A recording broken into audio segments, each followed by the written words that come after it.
All right, let's get to one of our biggest trending tickers of the day, and that is Tesla. Shares selling off ahead of the open on worries about lackluster demand and also the weak results that we got out after the bell yesterday. Well, on the earnings call last night, CEO Elon Musk blaming higher rates for those sluggish sales. Let's take a listen.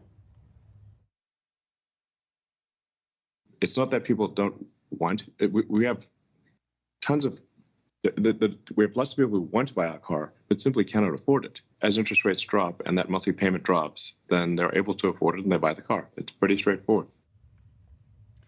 So we're looking at shares under pressure here ahead of the open. Year to date, this is a stock that's already been under pressure, off just about 16%. So what's ahead? Let's talk about it. We've got two analysts, I should say, to break all this down for you. We want to bring in Tasha Keeney, ARK Invest Director of Investment Analysis and Institutional Strategies. We've also got Dan Ives, Wedbush Managing Director, also Senior Equity Research Analyst. Great to have both of you. Dan, let me start with you because your reaction, the note that you sent out here this morning, caught our attention in terms of some of the issues that you are raising on the heels of these results. And you were talking about the fact that you wrongly expected that adults were going to be in the room on the call. You took issue with some of the things that were said during the call. How has maybe what you've heard over the last 12 hours changed your short-term outlook here on Tesla?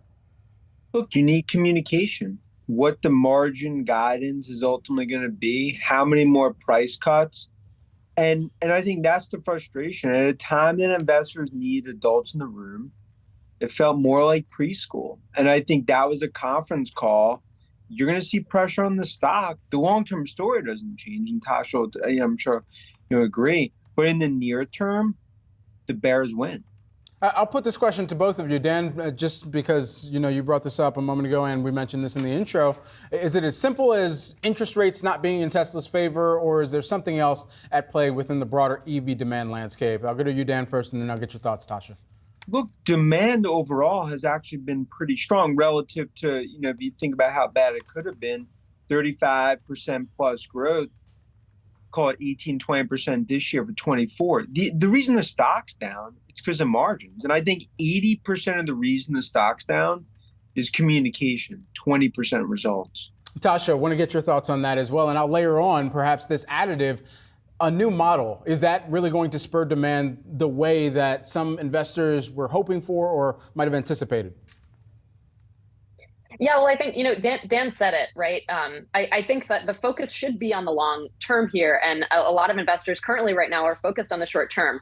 Hey, look, Tesla's not immune to changes in interest rates, right? But when you look at the auto industry as a whole, they are, one of the only electric vehicle manufacturers that has this profitability. And we heard on the call that they're able to reduce costs at really an unprecedented rate. When analysts think it's over 10% a year.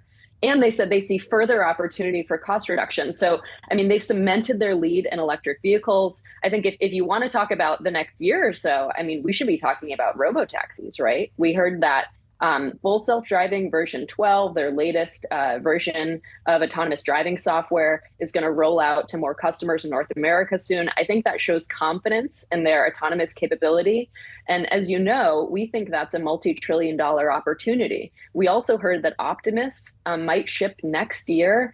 General purpose robots for manufacturing alone, we think could be a $10 trillion market as a whole. So we're really excited for those AI opportunities. This is one of the greatest AI stories of our time.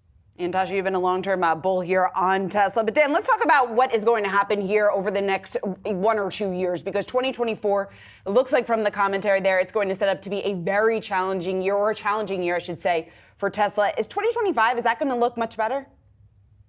Look, and I think, Tasha, we agree 100% from an AI perspective. That could be multiples of what the stock's worth today from an EV opportunity. But 2024, you need to hold the line on margin. You cannot continue to cut prices. I think if this is a trough period, next few quarters, then this is the low. But it comes down to the communication, because investors want to hear guidance to sort of navigate this period. When the plane's crashing in the near term, you're not focused on salted or unsalted pretzels. Tasha, when we think about what other auto manufacturers are doing as well right now, the scale has been there for years. Tesla has obviously been able to ramp up over these past few years, specifically in EVs. A lot of these other manufacturers have had to either pivot some of their ambitions or at least draw back, but they still have considerable scale that Tesla perhaps can't turn on the same way.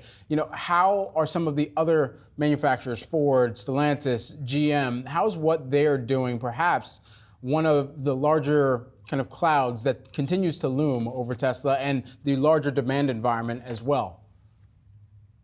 Well, Brad, you said it. Those traditional auto manufacturers are actually pulling back their electrical vehicle plans. And it's, again, because they don't have, they don't have the lead that Tesla has. They don't have the cost structure that Tesla has. So yes, they have scale, but not in electric vehicles, right? Some of the Chinese automakers have scale in electric vehicles. But when you look at North America, Tesla's been the lead for a long time. And by the way, it's not just about cars, right? It's about AI. It's about compute. And Tesla is years ahead of the competition there. I mean, what they're building out in terms of AI compute is going to rival many tech companies, let alone automakers. Automakers aren't even close. And you cannot talk about Tesla without talking about this robotics opportunity. And so to give you an example, right, Tesla has millions of cars on the road. They're able to access data from over 2 million miles of full self-driving behavior from customers per day. No other automaker can pull that information off of their customer cars. I mean, this is unprecedented, right? So when you think about solving for autonomy, which is the future of the auto market, and if you're not there, I don't even know if you can survive the next 5 years, 10 years. So I think that's where Tesla has this lead. And I think that we see videos of these vehicles where people don't have to intervene and it's full drives, right? So it's already possible in specific scenarios, California locations. I think that they could launch a ride-hail robotaxi service a lot sooner than people expect. And then, the margin fear is over, right? Because it totally changes the business model. This is going to be a lot more profitable than their base vehicle business.